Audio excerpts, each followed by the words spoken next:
우리 함께 같이 합독하시겠습니다. 사무엘이 이르되 왕이 스스로 작게 여길 그때에 이스라엘 지파에 머리가 되지 아니하셨나이까.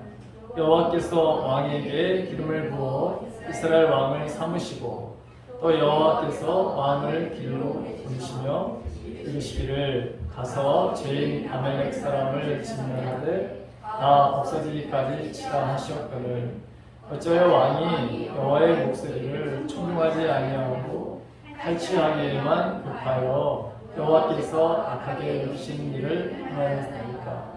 사울이 사무엘에게 이르되 나는 실로 여호와의 목소리를 청중하여 여호와께서 보내신 길로 가서 아멜렉 왕 아갑을 끌어왔고 아멜렉 사람들을 진멸하였으나 다만 백성이 그 마땅히 멸할 것 중에서 가장 좋은 곳으로 길갈에서 당신의 하나님 여호와께 제사하려고 양과 소를 끌어왔나이다 하는지라.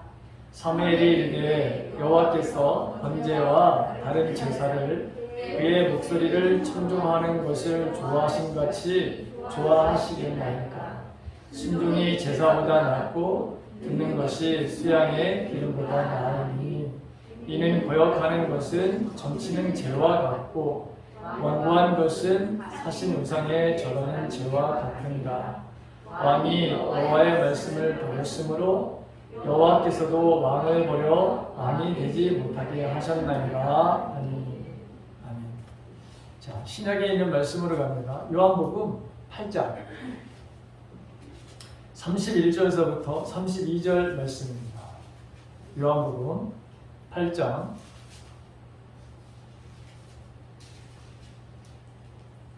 31절, 저기 틀렸어요. 31절에서부터 32절입니다.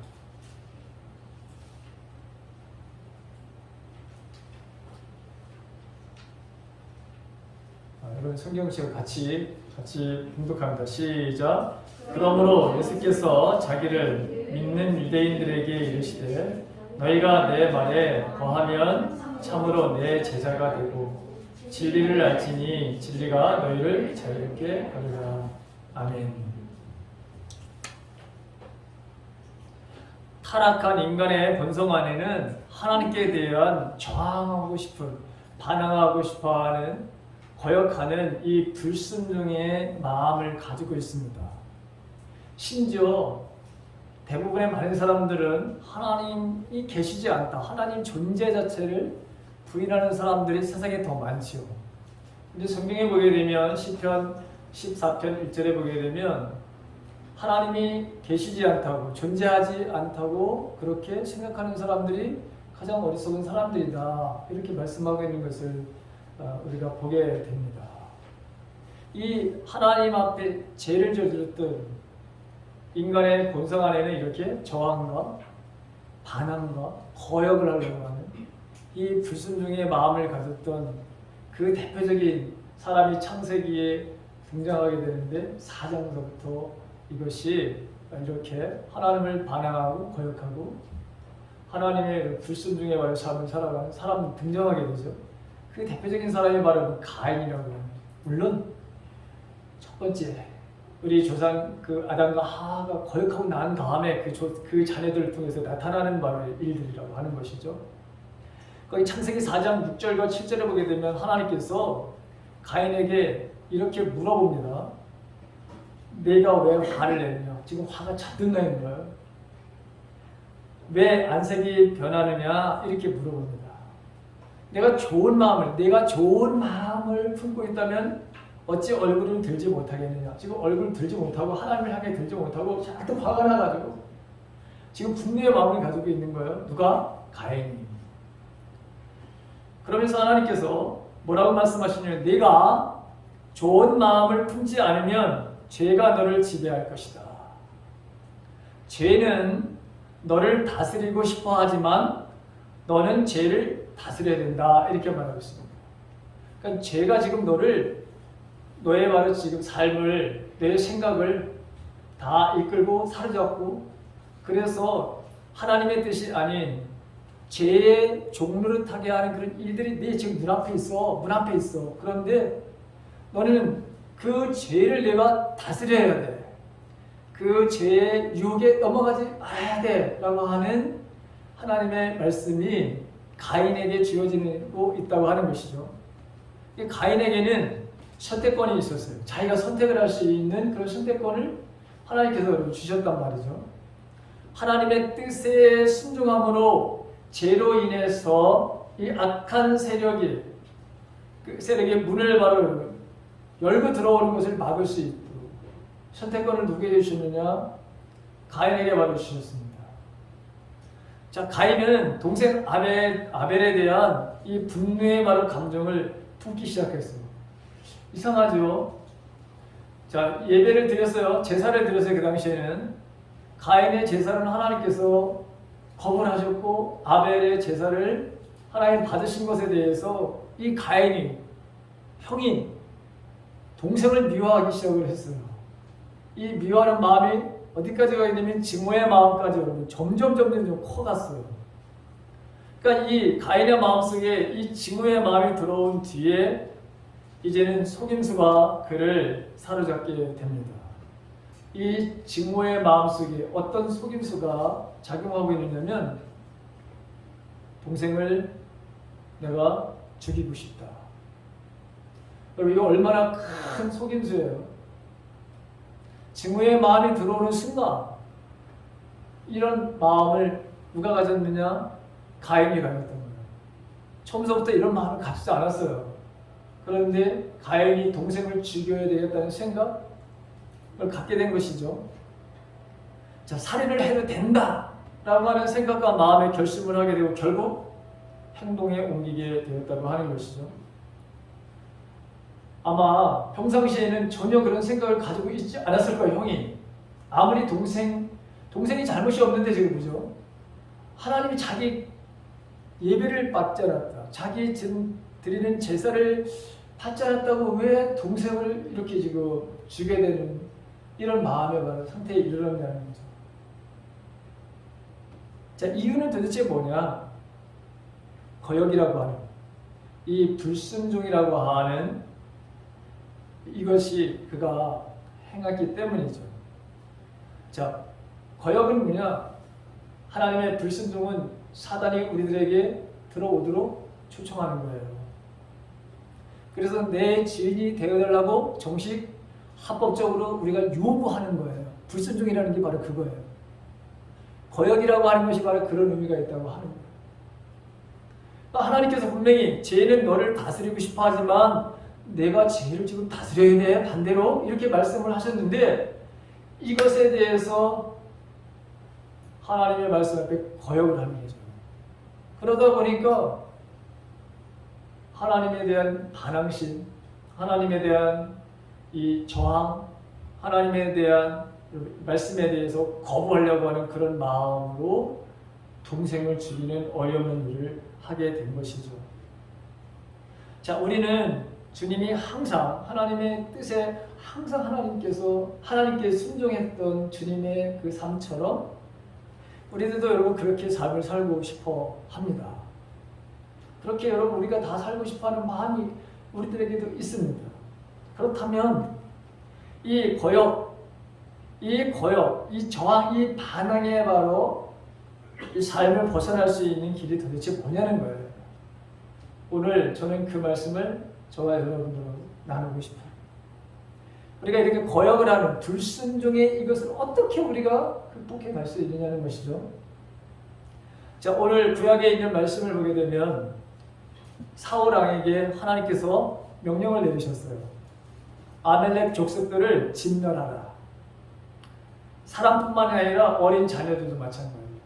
그다음에 그들이 가지고 있는 모든 소유도 소, 양 할 것 없이 완전하게 다 진멸하라 라고 이렇게 사울 왕에게 하나님께서 명령을 내리셨습니다.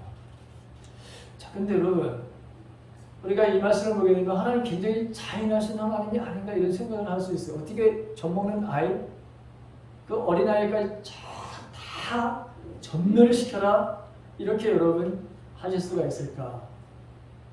그런데 이들이 행하는 악들이 얼마나 심각한지를 우리가 알아야 돼요. 이스라엘 백성들에게 만약에 이들을 살려주게 되면 하나님의 거룩한 백성들이 전염병같이 전염되는 거예요. 이걸 막을 수가 없었던 거예요. 그래서 악은 모양이라도 벌려고 그랬죠. 그러니까 하나님께서 아예 싹을, 아니 죄의 근원의 뿌리를 바로 뭐죠? 뽑아버리라고 하는 거였어요.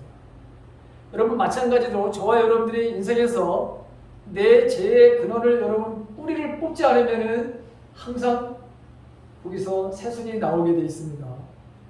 항상 하나님을 거역하는 삶을 살 수밖에 없는 것이죠. 그래서 하나님께서는 우리가 생각하기에는 굉장히 잔인한 것 같아도 다 전멸시켜라 그랬어요. 그런데 사울왕은 이 아말렉과의 바로 싸움에서 정말 큰 승리를 가져오게 됩니다. 문제는 하나님께서 다 완전하게 다 전멸을 시키라고 했는데 왕을 사로잡아 왔어요. 왕도 죽이라 했는데 사로잡아 왔어.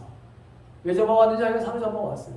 그 다음에 좋은 양과 소는 살려두었어요. 다 살려두었어요. 좋은 거 골라가지고 마음에 드는 거는 여러분 다 살려두었어요. 사무엘 선지자가 사울왕에게 왔습니다. 사울왕은 그 사무엘 선지자에게 이렇게 말합니다. 내가 여호와의 명령을 다 이행했다 이렇게 얘기를 해요. 성경에 보게 되면 그렇게 되어 있죠. 나는 하나님의 말씀을 내가 다 준행했다. 명령을 따랐다. 아주 당당하게 이야기를 합니다. 그런데 사무엘이 소와 양의 울음소리를 듣게 돼요. 그러면서 저 소와 저 양의 소리는 도대체 뭐냐? 그렇게 했더니 물었더니 백성이 당신의 하나님 여호와께 제사하려고 양들과 소들 중에서 가장 좋은 것들을 골라서 죽이자고 두었다는 거예요. 지금 군인들에게 자기 여기 백성이라는 건 군인들이 전쟁에 나갔으니까 그 군인들이 그 짓을 했다는 거예요. 나는 안 했다는 거야. 나는 뭐라 다 하나님의 완전하게 지켰다고 그러는데 사실은 이건 핑계죠. 자신에게 오는 이 책임을 다른 사람에게 전가하려고 하는 이 본성이 드러나게 되는 것을 우리는 보게 됩니다. 그러면서 아주 중요한 말씀을 하는데 거기 여호와께서 하나님께서 번제와 다른 제사를, 번제라고 하는 것은 완전히 불에 태워서 그 향기로 하나님께 드리는 걸 번제라고 하는 거죠. 다른 제사 여러분 종류가 많잖아요. 이스라엘 백성들에게 제사의 종류가 여러분 몇 가지가 있었잖아요. 그 설명을 하려고 하는 거예요. 어쨌든 번제와 다른 제사를 그의 목소리를 청종하는 것을 좋아하신 것 같이 지금 하나님의 목소리, 그분의 그 말씀을 듣는 것과 같이 그렇게 좋아하시겠냐면서 순종이 제사보다 낫고 듣는 것이 순양의 기름보다 낫습니다. 이런 말로 지금 사울왕을 나무라고 있는 거죠. 그리고 그러면서 당신이 하나님의 말씀을 버렸다고 그랬어요. 사울은 자기가 하나님의 말씀을 지켰다고 생각을 하고 있고 하나님은 사무엘을 통해 너는 나의 말을 거역했다고 그렇게 말씀하시면서 하나님께서 당신을 버려 왕이 되지 못하게 하시다. 이거를 통보해 주는 것을 우리가 보게 되죠. 자, 순종이 제사보다 낫다라는 말씀은 제사를 드리는 것이 하찮다라고 하는 말이 결코 아니에요.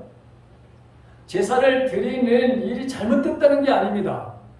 그 당시에는 제사를 드리고 예배를 드릴 때에 하나님께서 기뻐하시는 제사를 위해서는 반드시 매사에 어떤 순간에도 하나님 앞에 순종하는 삶이 있어야 되는데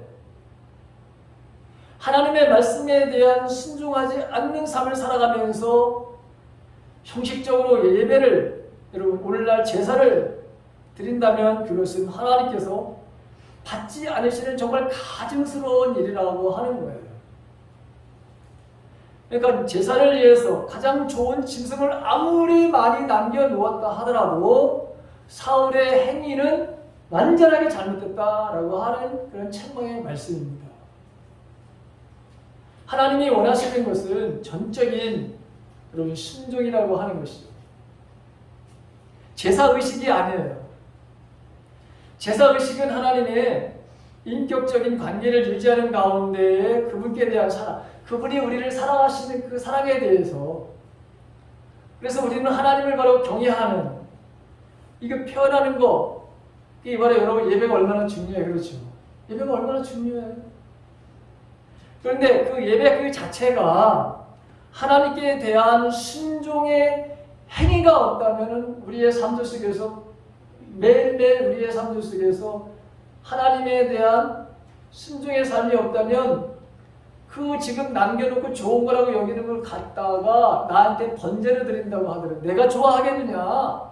아니다라고 하는 말씀을 지금 하고 계시는 거예요. 누구를 통해서? 사무엘 선지자를 통해서. 자, 우리는 무언가 우리들도 열심히 하나님께 순종의 삶을 산다고 우리도 생각할 수 있습니다. 나도 예배에 지금 참석하고 있다. 나도 기도의 바른 삶을 살고 있다. 나도 하나님의 말씀을 내가 날마다 묵상하는 삶을 살고 있다. 나도 이웃사랑에 대한 실천의 바른 삶을 나도 살고 있다. 이렇게 우리 그러면서 나는 나름대로 하나님 앞에 내가 하나님을 경외하며 하나님 말씀 앞에 내가 순종하는 삶을 살 수 있다라고 생각할 수 있습니다. 그런데 문제는 내가 언제나 하나님의 말씀 앞에 취사선택이 아니라 언제나 하나님 앞에 내가 매일매일 삶 속에서 하나님의 말씀에 대한 순종의 삶을 살고 있느냐라고 하는 것이죠. 우리는 이러한 행위를 통해서 여러분 만족감을 얻어서는 절대로 안 돼요. 어떤 행위를 통해서? 예배, 우리가 기도, 말씀 묵상, 이웃들의 사랑에 대해서. 사울도 형식은 다 갖췄어요, 여러분. 그가 오히려 여러분 형식은 더 철저하게 잘 갖추고 있다는 걸 우리가 볼 수 있어요. 그러나 그는 일부분에서만 순종을 했어요. 근데 전적인 순종이 그에게 있지 않았다고 하는 것이죠. 부분적인 자신의 선택에 의해서만 순종을 했다고 하는 거예요. 그런데 자신은 뭐예요? 나는 다 했다는 거예요. 그렇게 생각을 하고 있는 거예요. 그런데 하나님의 시각에서는 너는 지금 악행을 행했다. 순종하지 않았다라고 그러면서 너의 왕권을 이제는 내가 빼앗을 것이다 라고 하는 이 하나님이 주신 복을 거둬들이는 이 모습을 우리가 보고 있다고 하는 것이죠. 그러니까 많은 부분에서 우리가 잘했다고 해서 어떤 일정한 부분, 어떤 특정한 부분에 대해서 우리가 하나님 앞에 거역을 하게 된다면, 즉 불순종의 바른 삶을 살게 된다면 아무리 우리가 많은 좋은 것을 잘했다 하더라도 아무 소용이 없을 수 있다고 하는 거예요. 그래서 우리는 스스로 내가 만족감과 이걸 갖는 것은 여러분 사단의 속임수에 우리가 얼마든지 넘어갈 수 있다고 하는 거예요.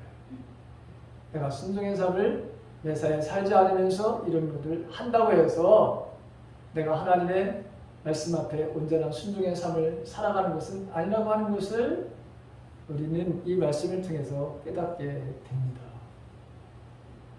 절대적인 바로 순종이 우리에게 여러분 필요하다라고 하는 것이죠. 인간이 하나님께 불순종하는 방법은, 거역하는 방법은 여러분 두 가지예요. 첫째는 뭐냐? 하나님께서 하지 말라는 것을 행하는 거예요.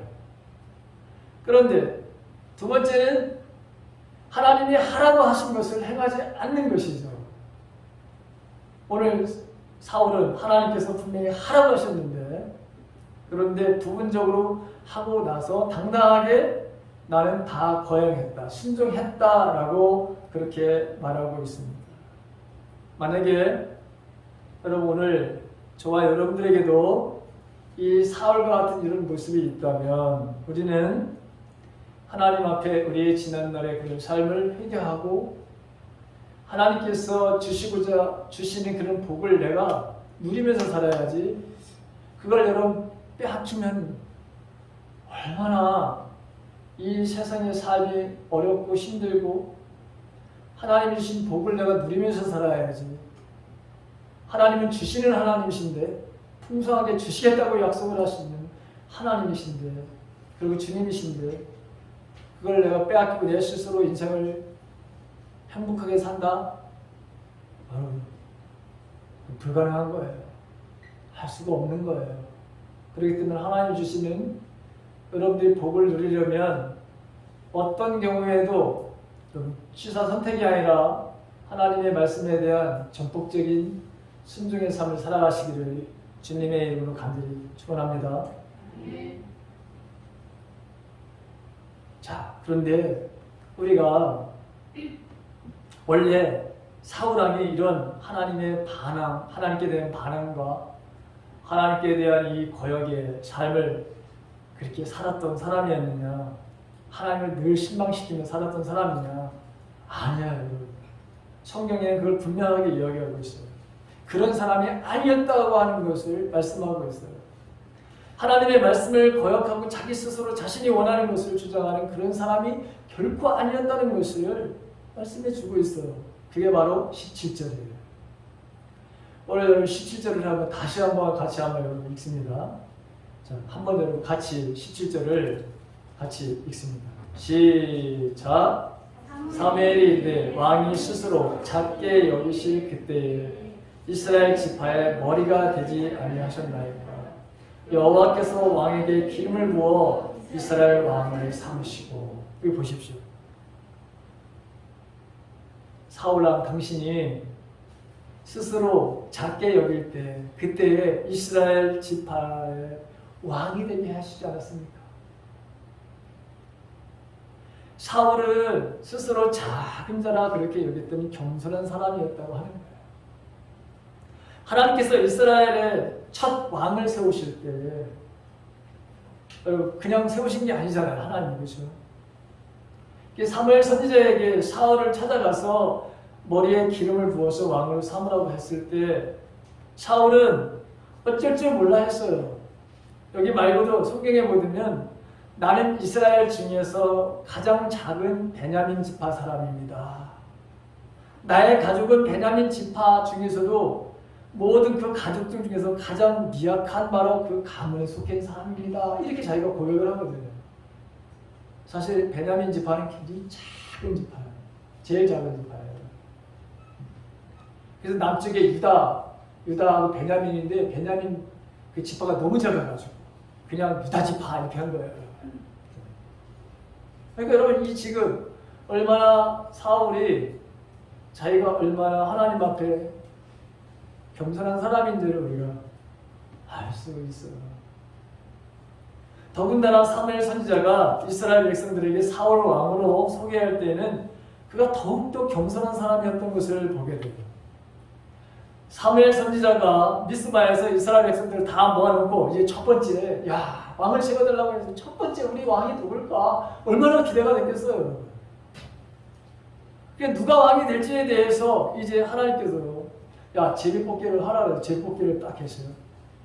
이미 벌써 이 사울이 왕으로서의 세움받았다는 것을 미리 바로 다 벌써 기름 부어주셨고, 그 다음에 이제 그 모든 이스라엘 백성을 모아놓고서 이 사람이 바로 왕이라고 하는 걸 공식적으로 인정하기 위해서 제비뽑기를 한 거란 말이죠. 그랬더니 사울이 뽑히죠. 사무엘 선지자가 사울이 하나님의 택하신 왕이라고 사람들에게 소개를 했는데 없어졌어. 갑자기 없어졌어. 여러분이 지금 사울 왕이 없어졌어. 그래서 찾아보니까 어디가 됐냐? 진들 사이에 숨어버렸어요. 사울은 원래 자기 자신을 작은 자라고 여겼고 다른 사람들 앞에 자신을 드러내는 것조차도 굉장히 어려웠던 사람이고 굉장히 시적고 굉장히 여러분 겸손한 사람이었다는 걸 표현한 거예요. 그런데 그가 왕으로 이스라엘을 다스리다 보니까 점점 달라지기 시작했다고 하는 것이죠. 제가 전에도 여러 번 말씀드렸지만 우리가 권고한 시대를 될 때는 교만하지 않아요. 항상 모든 사람들이 넘어지는 것은 내 삶에 풍요가 왔을 때예요. 내 삶에 하나님이 은혜를 부어주셔서 정말 아름다운 바로 인생의 삶을 바로 살아가는 바로 그 시대예요. 가장 위험한 때예요. 바로 여기에 걸려들었어요. 그가 사울 왕이. 처음에 사울이 하나님의 법을 어긴 것도 여러분 제사에 바로 여기 또 걸렸어요. 자, 이스라엘 군대가 블레셋 군대, 이번에는 아말렉이 아니라 이 블레셋 군대와 전쟁을 하게 대치하고 있었어요. 상황이 너무나도 급박하게 돌아가요. 이 군인들이, 이스라엘 민족의 군인들이 겁을 먹었어. 그러니까 막 도망가는 거예요. 그런데 항상 전쟁을 하기 전에는 예배를 드렸거든요. 제사를 드렸거든요. 사무엘 선지자가 약속을 했어요. 내가 몇 시에 며칠 내가 거기 가겠다. 그런데 사무엘 선지자가 웬일인지 여러분 거기 당도를 못했어. 그 시간을 너를 맞추지를 못했어. 무슨 이유인지는 나와 있잖아, 성경에. 그러다 보니까 사무엘 선지자는 나타나지 않으니까, 그리고 블레셋 사람들은 굉장히 큰 위협적인 말하는 사람들이었어요. 그 사람들은 원래 철기를 가지고 있었어요. 그러니까 얼마나 말하고 겁이 나는지. 그리고 나타나야 되는데 나타나지 않아. 사무엘 선지자가 백성들 사이에서, 군인들 사이에서 지금 두려움이 바로 급습을 하기 시작했어요. 도망가기 시작해서 탈영병이 생긴 거예요. 이런 상황에서 안 되겠다 생각을 해가지고 사울 왕이 자기가 하나님 앞에 번제를 드리겠다, 제사를 드리겠다 이렇게 한 거예요. 말렸겠죠. 그런데도 그가 강행을 합니다. 그런데 하나님께서 내가 사울을 세운 것에 대해서 후회를 하신다라고 하는 말씀을 하시는 것을 보면, 제사는 제사장이나 선지자같이 그게 합당한 하나님께서 구별되어 세운 사람이 바로 집전을 하게 되어 있는데, 그런데 이게 바로 하나님의 바로 법인데도 불구하고 급하다고 어쩔 수 없다고 항상 우리는 바로 이런 핑계를 대는 거예요. 어쩔 수 없었습니다. 이런 상황에는 당신이라도 이렇게 했을 것입니다. 여러분, 그럼 우리는 뭔가 자꾸 합리화를 시키면서 하나님께서 정해놓으신, 금지하신 것을 항상 인간은 바로 여러분 침범을 하려고 하는 속성을 가지고 있는데, 그게 사울에게 왔다고 하는 것이죠. 사울이 왕이 되기 전에는 전혀 이런 생각을 가진 적도 한 번도 없었을 거예요. 어떻게 내가 번제를 드리는 제사장의 역할을 해, 선지자의 역할을 해, 어떻게 해? 라고 이거 생각도 안 했을 거예요. 그런데 지금 군인들이 도망가고 있다, 블레셋이 지금 쳐들어오는 말이 급박한 상황이니까 어쩔 수 없다라고 생각하고, 그 다음에 자기가 권력을 가져보니까 내가 이 일을 하더라도 물론 다른 사람들이 처음에는 말리는 사람들이 있겠지만 그래도 끝까지 나를 말릴 거야? 내가 최고의 바로 권위자인데? 이게 여러분 어마어마한 교만에야말로 빠지게 되는 순간인 거죠.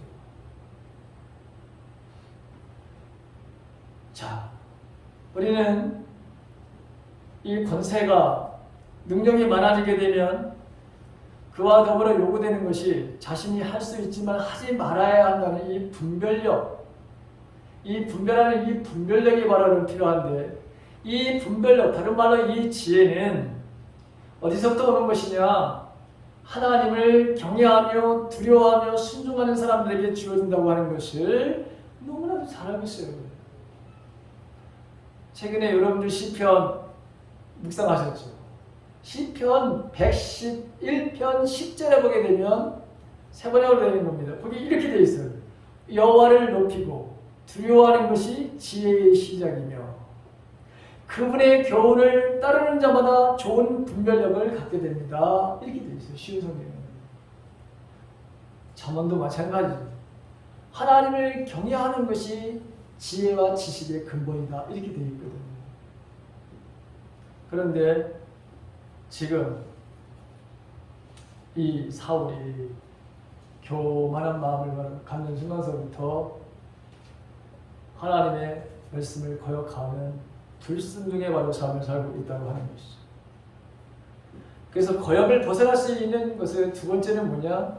첫 번째는 어떤 상황 속에서든지 우리가 하나님의 말씀에 순종하는 것이고, 두 번째는 겸손한 사람들이 되는 거예요. 겸손하지 않으면 절대로 하나님의 말씀 앞에 우리는 순종할 수가 없어요. 자, 예수님이 마태복음 11장 28절 이하에 보게 되면 거기 나는 온유하고 겸손하니 라고 하는 말씀을 하네요. 나에게 멍에를 메고 배우라 이렇게 말씀하시는 것을 우리가 보게 됩니다. 나에게 배우라. 여러분 보십시오. 예수님이 행하시는 모든 일들을 보게 되면 그분은 철저하게 하나님의 말씀 앞에 순종의 바로 삶을 살으셨던 것을 보게 됩니다. 순종의 바로 삶이라고 하는 것, 이것은 겸손한 사람들이 결국에는 순종의 삶을 하나님 거역하지 않고 살 수 있다고 하는 것을 예수님의 삶의 사역을 보면서도 우리는 알 수 있습니다. 자, 23절에 보게 되면 거기 순종하지 않는 것은 점쟁이의 속임수만큼 거기 나쁘고 교만한 고집은 우상을 섬기는 것과 똑같다, 나쁘다 이렇게 표현하고 있습니다. 여러분 거기 23절 한번 여러분 한번 읽어보십시오. 다시 한번. 이는 거역은 불순종이에요. 거역하는 것은 점치는 죄와 같고 완고하는 것은 사실 우상에게 절하는 죄와 같으니라 이렇게 되어 있죠. 이게 도대체 무슨 말씀이냐라고 하는 것이죠. 거역이라고 하는 것, 이 불순종이라고 하는 것은 세상에 점을 치는 것과 같다는 거예요. 자, 진실한 성도들은 점을 칠까요? 여러분 점을 치면 안 됩니다. 절대로 교인들은, 성도들은 바로 점을 봐서는 안 되는 거예요, 여러분. 왜 점을 보면 안 되는 건지 그 얘기가 바로 여기 나와 있는 거죠. 자, 이 점친다고 하는 것은 계산이라고 하는 원래 뜻인데 이게 보면 점, 뭐 쥗을, 맛을 이런 걸 표현할 때 쓰는 거예요. 자, 쥗을 안 한다 아니면 점을 친다라고 하는 것은 이건 사탄의 영역으로다가 문을 활짝 여는 거예요. 사단이 바로 내 안에 들어와서 나를 주인으로 삼아달라 라고 하는 문을 바로 게이트를 여는 거예요. 문을 활짝 열어버리는 거예요. 한 번에 그렇게 단 한 번인데, 예, 맞아요.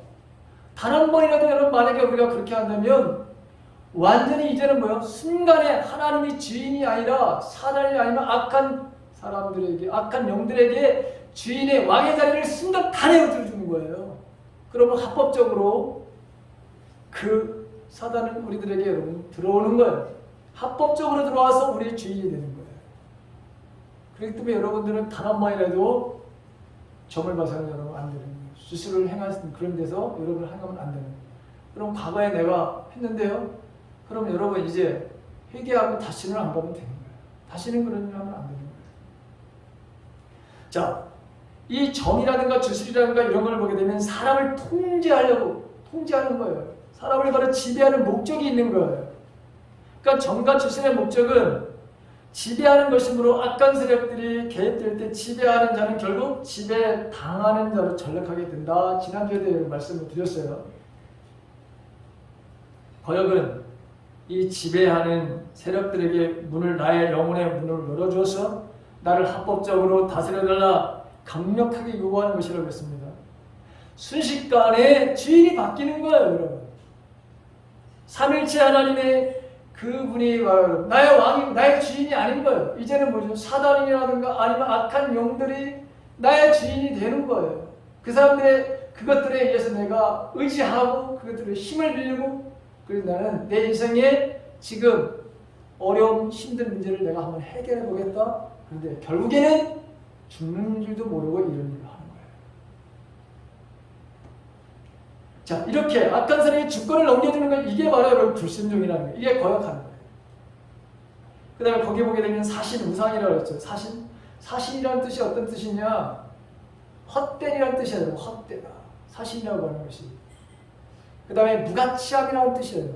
그 불의한다는 뜻이에요. 원래 의미가 바로 원어가 그렇게 되어 있어요. 우상숭배 여러분, 하나님이 아니라 지금 우상에게 지금 물어보는 것과 똑같은 거죠. 뭐가? 하나님 앞에 거역하는 것이. 야, 하나님 앞에 거역하는 것이 이렇게 이게 우상숭배와 같은 것이고 점을 치는 거하고 똑같구나.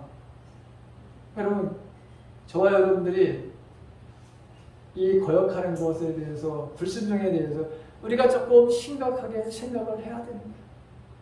아, 순종이라고 하는 것이, 여러분, 제가 나중에 순종에 대한 왜 순종이 어려운지, 그 다음에 순종하고 난 다음에 하나님이 우리에게 주시는 그 복이 어마어마한 것에 대해서 제가 설교를 할 건데, 이렇게 거역이라고 하는 것이 내가 점을 치는 것과 같은 것이고, 헛된 우상에게 물어보는 것, 우상숭배하는 것과 똑같은 것이다.